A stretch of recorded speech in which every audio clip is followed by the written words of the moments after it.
absolutely. Mm. Very interesting. Very, I mean, I've made loads of notes about things that you were saying. Have you? Yeah, yeah, lots of things. Only because obviously I connect with some beings that give me their take on where we are, where we're going to, where we come from.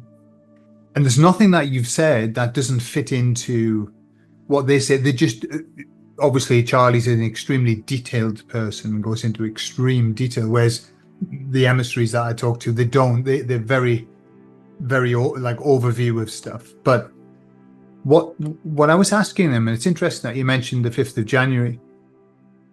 I was saying that lots and lots of people are talking about this feeling that something's shifted, something's changed. And lots of people are saying, oh, because the timeline's changed, we've converged and all of that. So I was asking them what their thought was. And all that they said is the best analogy, and these are all just analogies, they're not real things, they're just analogies. But they said that the timeline, if you were going to call it that, has strengthened. And it's about the energies coming to us now. Like you were talking about this blanket of heavy energy, it's being lifted. And the analogy of the sun, before the sun comes up, it's light. The emissaries used exactly the same analogy 2 years ago, 3 years ago. And they said, even though we're not fully into the Great Awakening, already the light's starting to be shown. And what they were saying, the light is coming on. And because we've been in the darkness for so long, what's happening is we are now seeing what's going on around us. It was always there. We just didn't see it because we were in the dark. And so they're saying the light's going to keep getting brighter and we're going to see more. And they said, unfortunately, that's the difficult part, is the seeing. Because suddenly then you start saying, holy cow, this has been going on and I haven't seen it. Why didn't I see it? And, it's horrifying. And this is where we are. But what they said is that the timeline is strengthened. And again, it was something else you said about growing a pair and speaking out. And they said, what you're going to see now, because the timeline strengthened, people are getting strength. And it's a strength. And you were talking about fear as well, because anger is one of the few emotions that will overcome fear. You can be fearful, but if you're very angry, then you will still do what you have to do, even though you're scared. It's a stronger, fear it stops you from acting. Anger is the energy for acting. And so they said, what we're going to see is that people are going to have the strength to speak out, to speak, because what they've done a fantastic job of making us scared to speak our mind, scared to actually say, hang on a minute, we're not happy about it. Because then as soon as anyone speaks out, then they're given a label. Nobody wants a label because that ousts them from the tribe, from the group. We know the labels that they give us are just random. I mean, everybody, this conversation is far right. We're all far right. So what they were saying was that people are going to start to speak out. And they've also talked about exactly what you were talking about. The power of the word no is the most powerful word. But exactly as you said, they say it's not no, and pushing. It's the no of no, thank you. That's not acceptable. I don't consent. And what they're saying is that it's that rejection and the turning away and removing our energy from them, because they use that energy. Obviously, everything you resist persists. What you focus on is where where focus goes, energy flows. All of those cliches, but they're true. And what they're saying is the power that we have is the power of saying no and turning away and getting on with our stuff. Which brings me to the other point about you're talking about stop going from the head to the heart.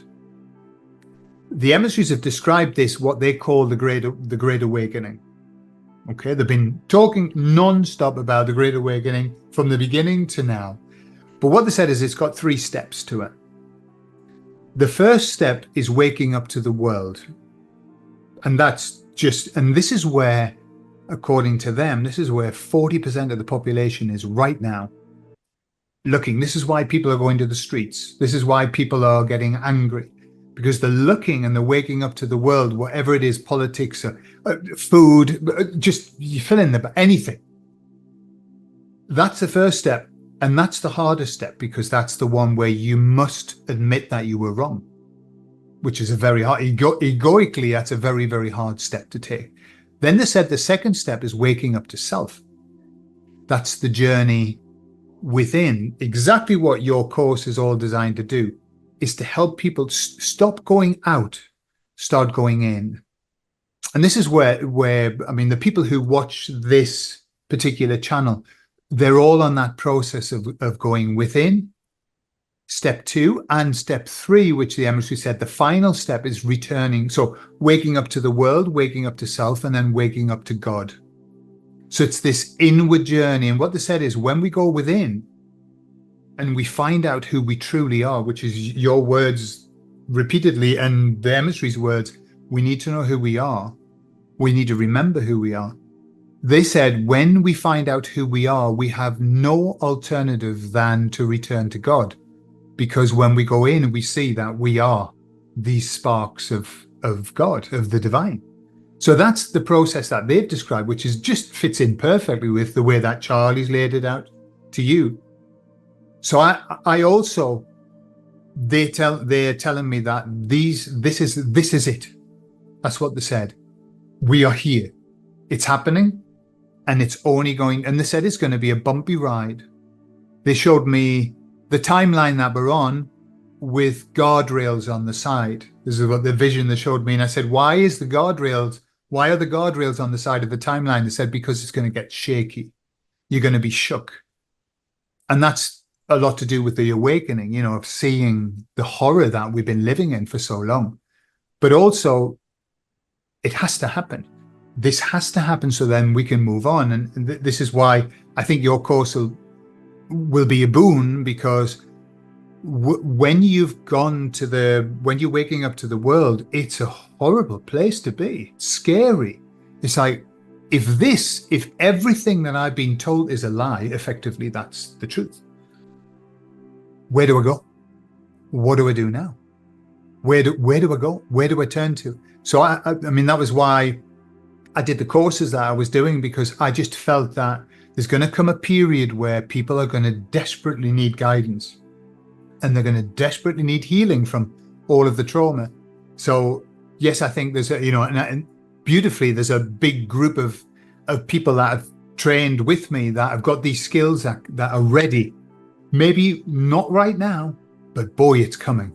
It's coming, just as you say. And if 5th of January is the starting date, beautiful. Let's have it. Let's have it going. But and I'm here the same. I'm here in readiness. I've got the tools, and I'm just waiting for the and I think it's going to be wonderful. So yeah, everything you said, I'm completely on board with, and so are the emissary. So there you are. That's a lot of synchronicity there. There are many people out there who are mediumistic. They've got various qualities to sort of, as you would call it, look beyond the veil. And they say things which are very similar, in the sense of they have their own angle. It's distorted through their prism. But nevertheless, you can see that there is some information which is trying to get through to us. They're trying to share with us, there is what we don't, some of us, I think most of us, are so lost in the world that we fail to consider that this is the playground for soul. The whole of the universe as we know it, this third dimension, is purely the playground for soul.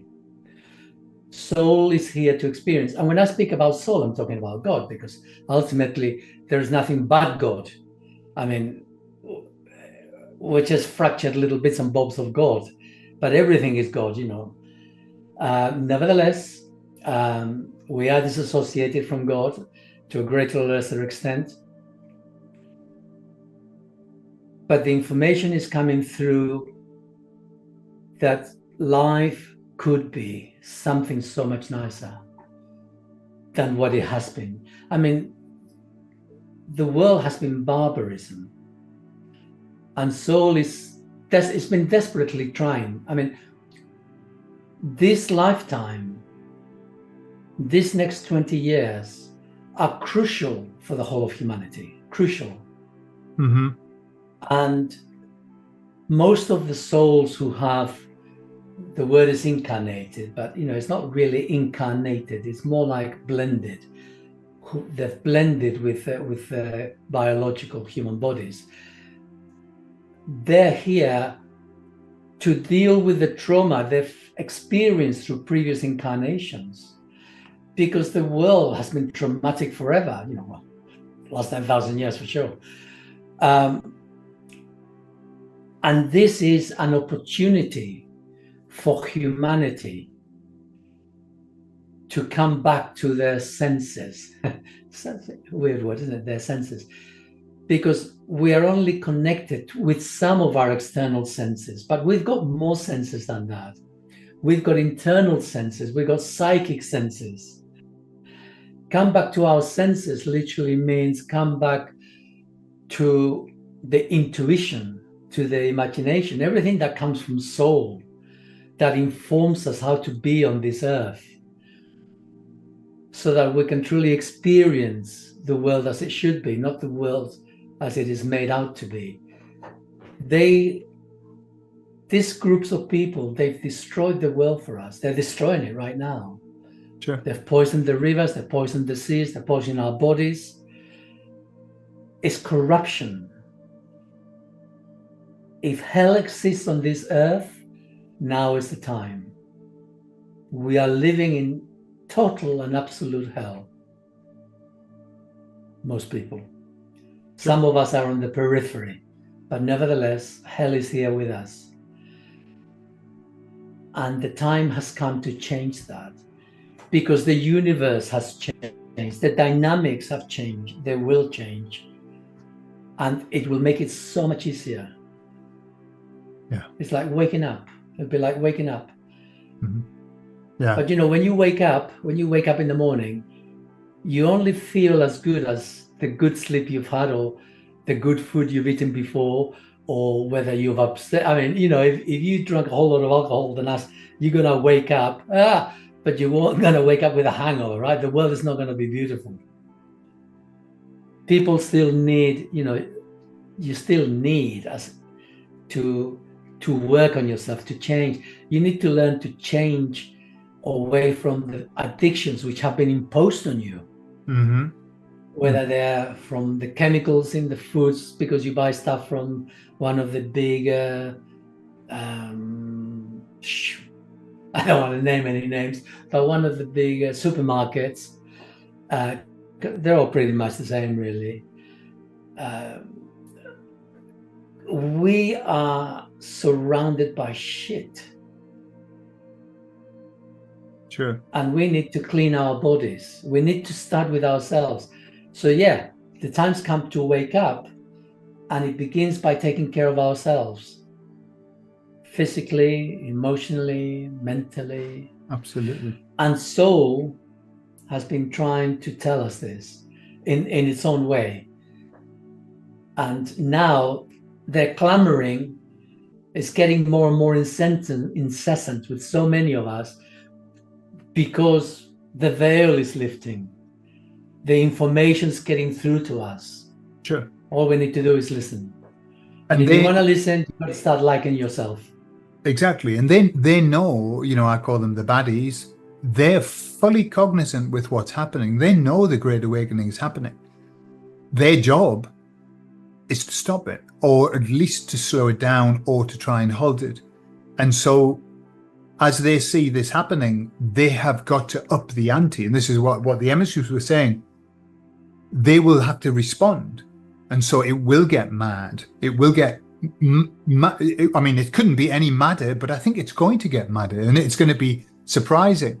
There was something that you said. There were a couple of quotes. I listen quite frequently to Anthony de Mello. I don't know if you know his works. Anthony de Mello, beautiful, beautiful man. He's not alive anymore.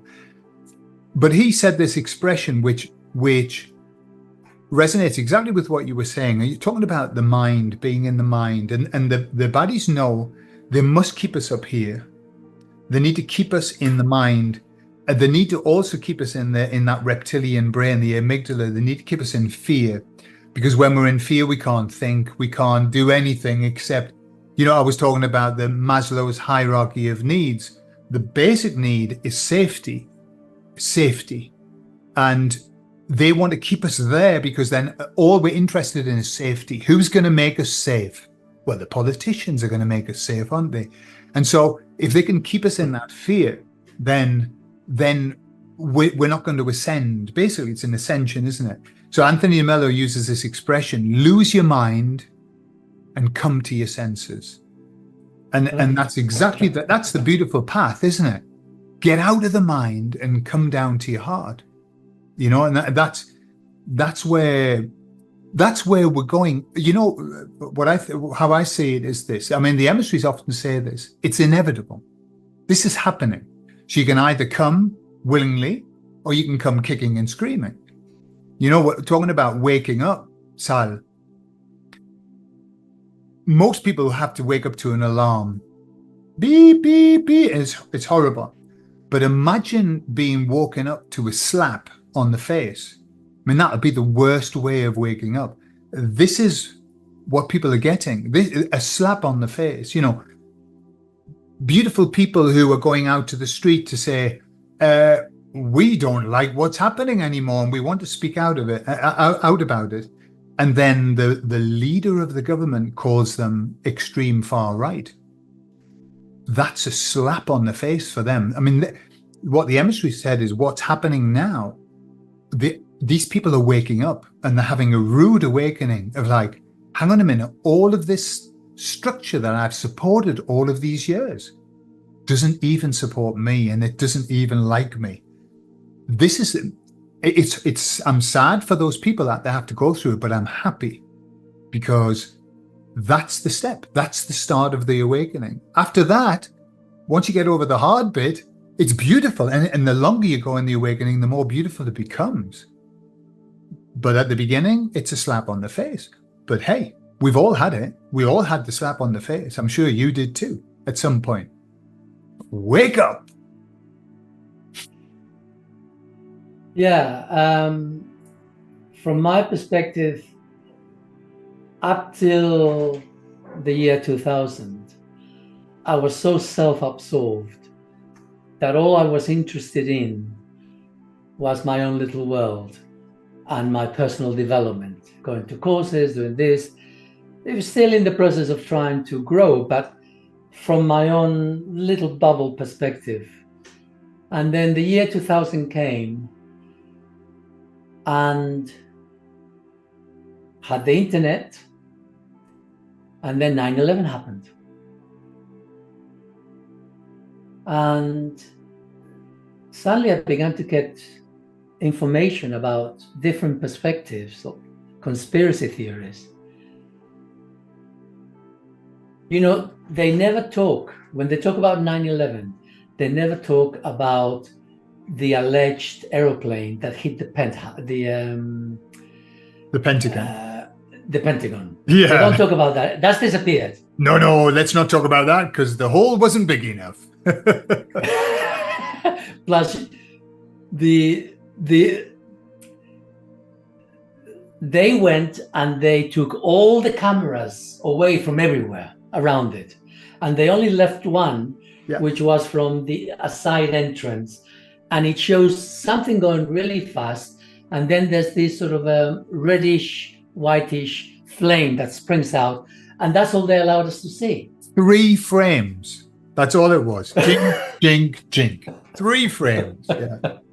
Yeah. Well, and then I saw the photo, And I saw some video. There was a bit of video, and there was these guys. They were picking up bits of stuff from the grass, from where the hole was, and there was a couple of anomalies. One of them was they had this huge wooden wheel, which they put cable on, or to store cable. Yeah. So that was there. And then it turns out that part, the Pentagon's a huge place. There was only one little part of that Pentagon that was empty. Yeah. Because they were doing work on it. Okay. And so I think this is really very weird. These guys, they're picking stuff. And then there were people, people were so with it. Straight away, they were looking at, well, what's the size of this hole? 16 foot across. Well, an aeroplane's gone into there? Well, what about the engines? The engines are the big bits. Why haven't they done any damage?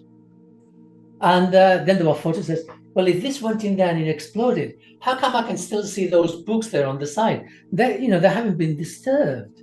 So there was so many anomalies. And then, of course, people said, well, hold on a minute. That means someone had to fly the plane all the way around and do this really sharp turn. As I'm a pilot, I couldn't do that. Yeah. It was impossible.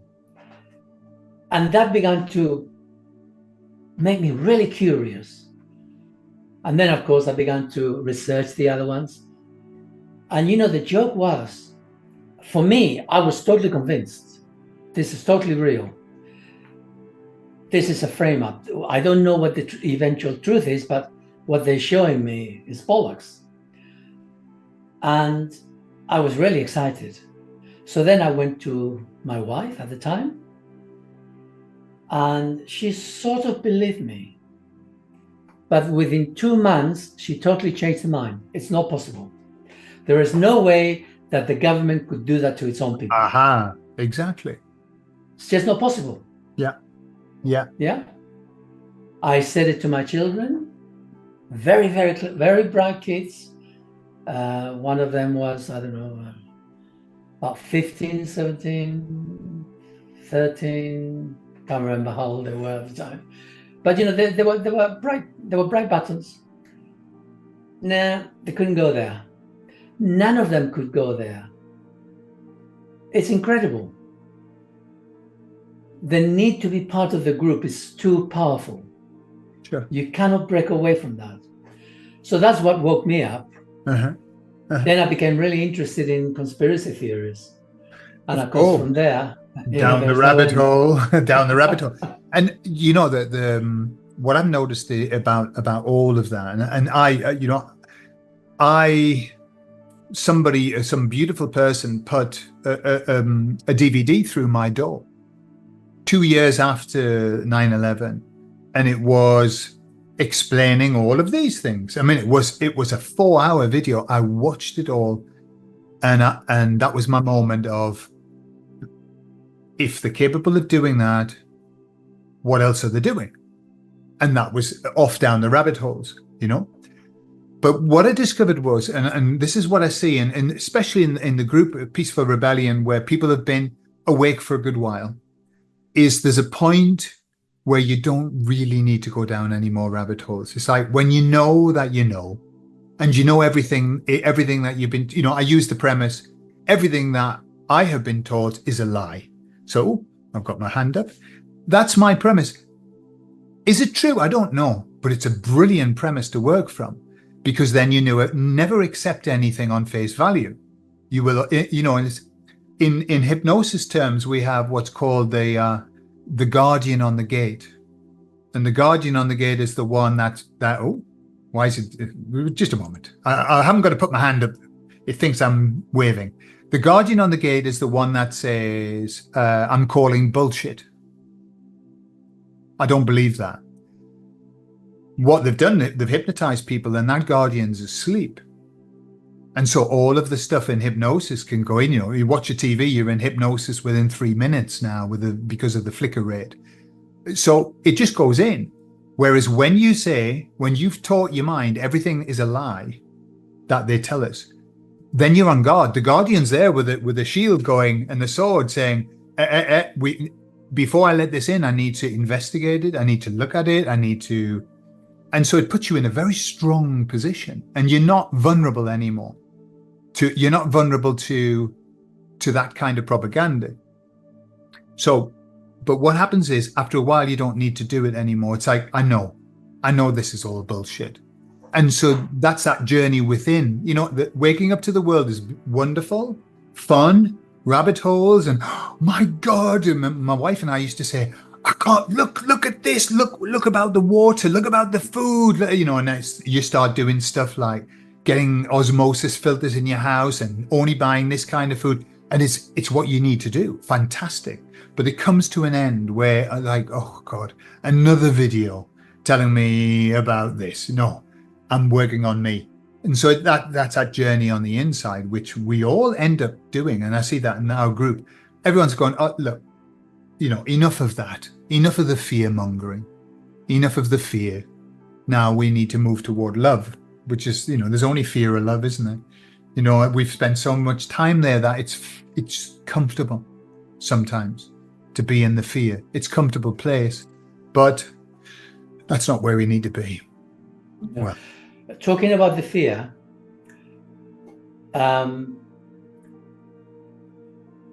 people can get a bit confused.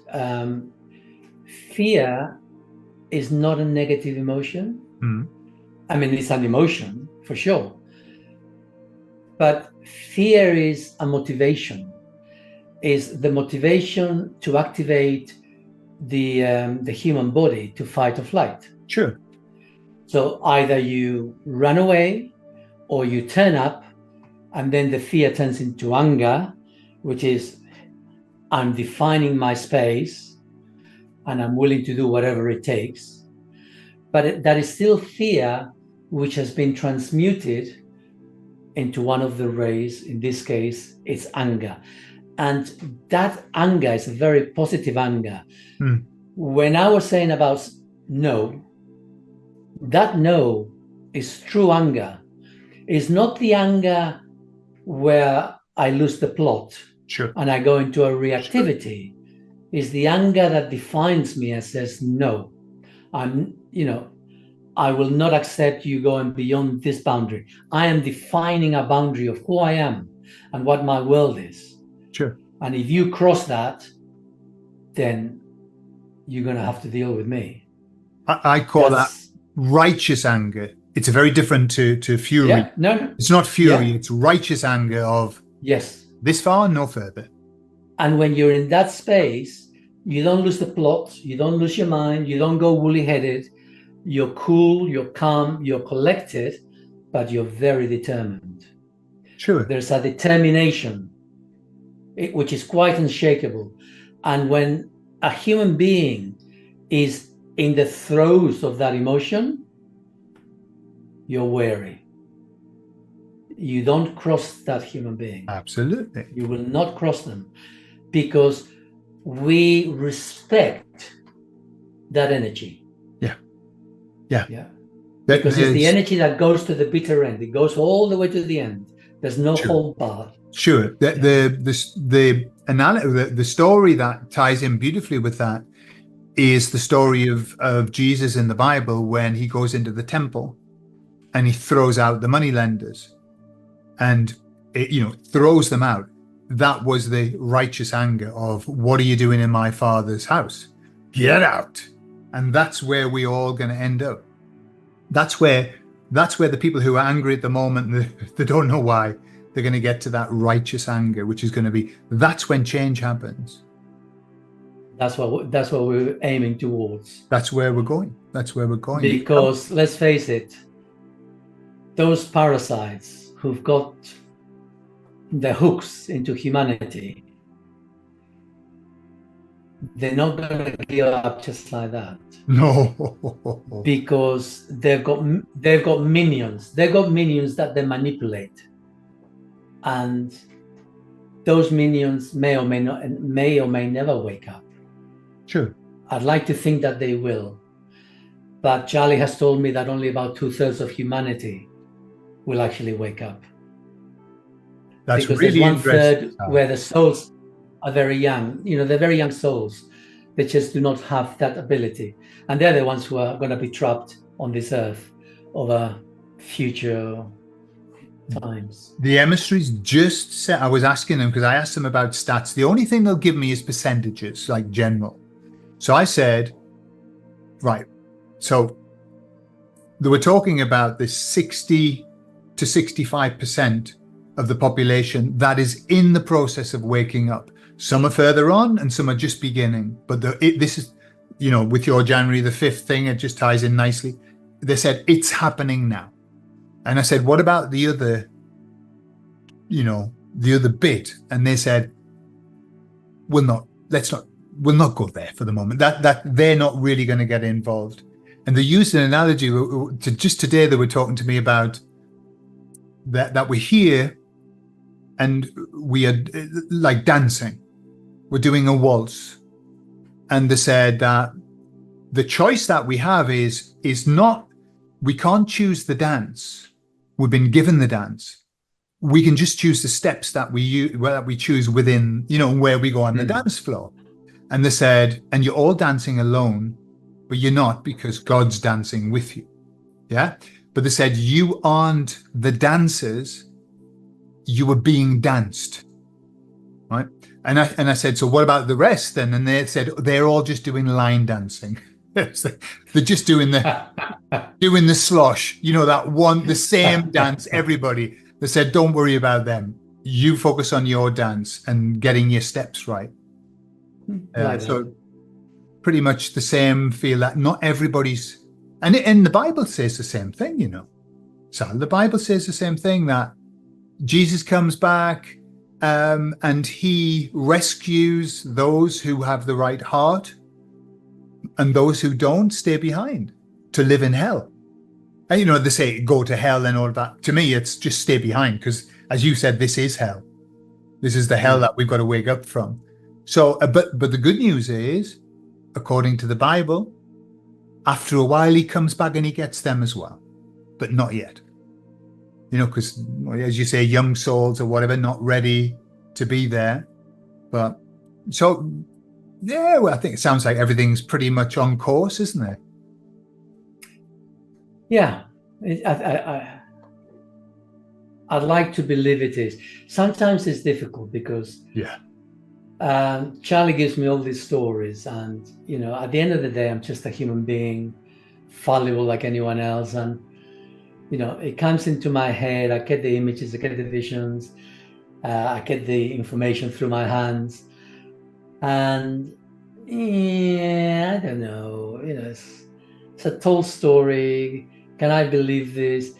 And I have my moments of doubts. Okay, I do. Of course. I have my moments of doubts.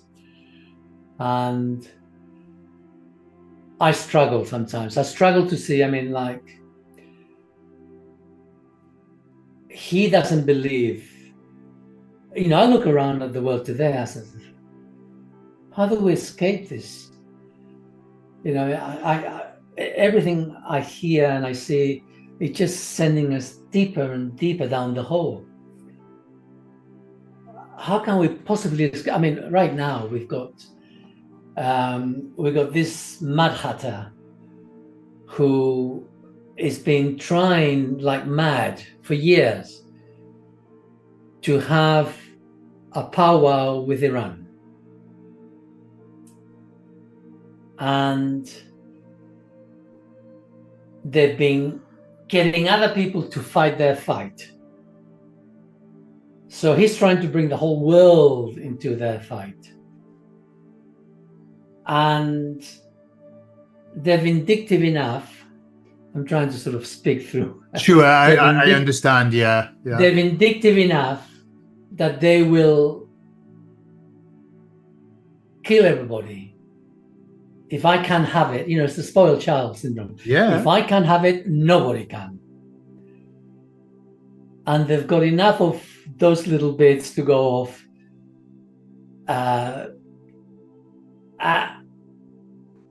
It's like, God, and it's out of all our hands. We're little minions. Uh-huh. And yet, he says he's going to be fine.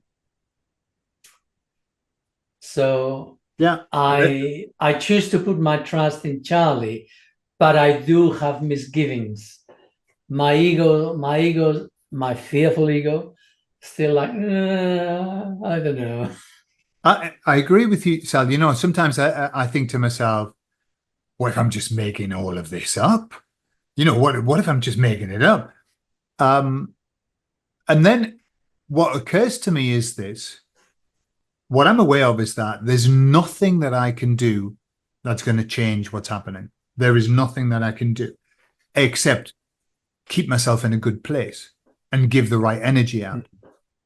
And so my philosophy on it is, and because I'm kind of this eternal optimist, I think I've got two choices. One is I can be scared and live the rest of my life scared and die, or I can be happy and optimistic and live the rest of my life happy and optimistic and die.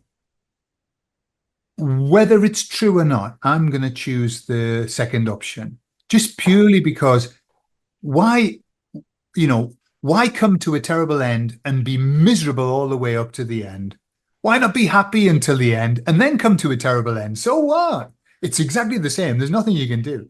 So that's kind of why I think. But I tell you something else as well, Sal, that I'm sure that it occurs to you. When I have these kind of conversations with things that you're being told, that I'm being told, that many, many other people are being told, and then I watch what they've said up to now and how it's playing out, and I think, yeah, that's pretty much sounds like, this is the path that we're on. This is the path that we're on.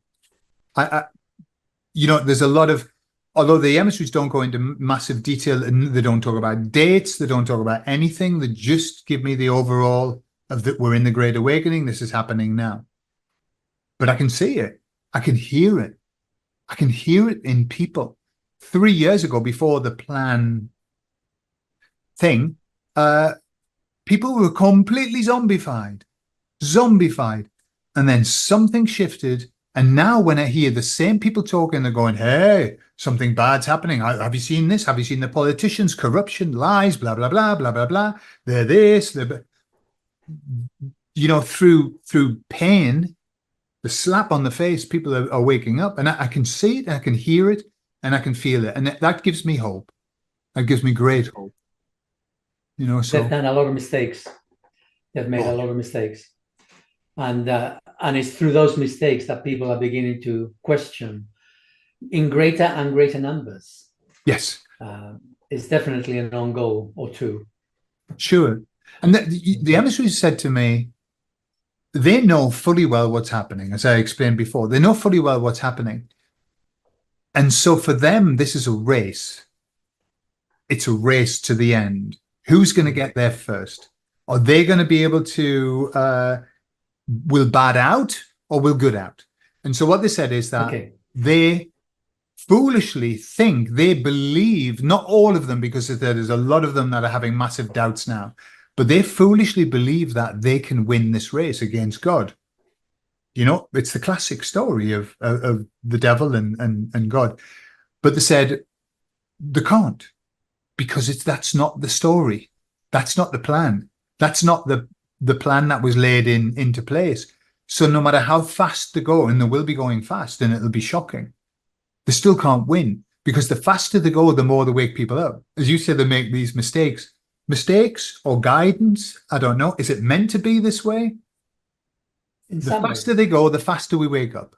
And no matter what they try, and the only thing, the emissary said, the only thing that would help them right now is to stop and to let everybody have peace. Then the Great Awakening would slow down, because people just want to be happy and live their life. But they said, because they're pushing it, it's like they're in this loop of, we've got to keep pushing, but it's waking people up. Well, let's push harder. And that's where they are. And they are going to bring their own demise. So let me share with you group at large, those of you who are listening, this is the stake. This is the stake that we have in this game. I've mentioned about previous incarnations and the traumas. And I've mentioned about the cosmic change. Well, this cosmic change is only going to last 15 years. In about 22 years or so, there's going to be a huge cataclysm. And there is, I've mentioned before about the aliens, and they're here to take us away. Not me, I'm actually dying on this planet, but they're going to take about 2/3 of the population away. But they cannot take them away unless their hearts have opened up to a certain level. Okay, they don't need to be fully opened. They don't need to be saints. They just need to be, well, actually, you know, I mean, I'm no saint and I'm fully open, but I'm no saint.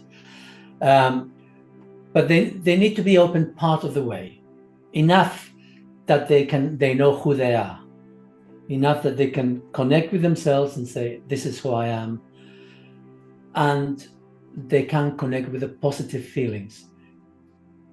Because the difference between us and them is huge. I've got a list somewhere where I speak about levels of integration with our heart. And I'm talking going up to about 45% integration between our ego and our hearts. Well, these true humans, they are above 90%. They're not 100%, but they're above 90%. And if the majority of humanity right now, they're around 20%. Human beings who are above 30% are a rarity. They're rare. So unless they've reached a level of 45%, their ego is still so damaged that there is no way that these true humans and them can coexist in the same spaceships. Mm-hmm. They're different realities. Just like, you know, you got friends. Well, you know, you're not friends with junkies who are there on the streets injecting. You know, it's not that you're discerning, it's just that it just doesn't happen. Sure. Yeah. So it is not possible for these true humans to take away people from this earth who haven't reached a certain level of integration in themselves. Their energy is too gross. So if we don't succeed in raising our levels, and like I said, we've only got 15 years to change, but if enough of us have raised our vibration to a certain level, it will make it easier for those who haven't managed it in those 15 years to keep working for the next 6-7 years, okay? If we don't do this, we will, not me, because I've already cleared my shit. So when I die, I'm dying on this planet, but when I die, I'm not coming back to this earth. Anyone who dies on this planet who has cleared their traumas, integrated themselves with their past lives, they're not coming back. They will go on. But for the rest, those people who die on this planet because they have not reached a level of integration within themselves, they will be trapped here after the next cataclysmic event. Because after 15 years, the cosmic energies are going to change, and this earth is going to remain in a state of darkness. So there you have it. That is what we're playing for. That is the game. Okay. The game is literally salvation of the human race, either by physically going off to another planet, which will then make it easier to become what we're meant to be. And then it doesn't matter if we die in other planets and we have to come back in those planets, because we will not be in hell anymore. You might be in a bit of a purgatory, some of you, but your essential will be assured in a much shorter period of time. Okay. But those who die here, they're trapped here. It doesn't matter. You know, there's a lot of people who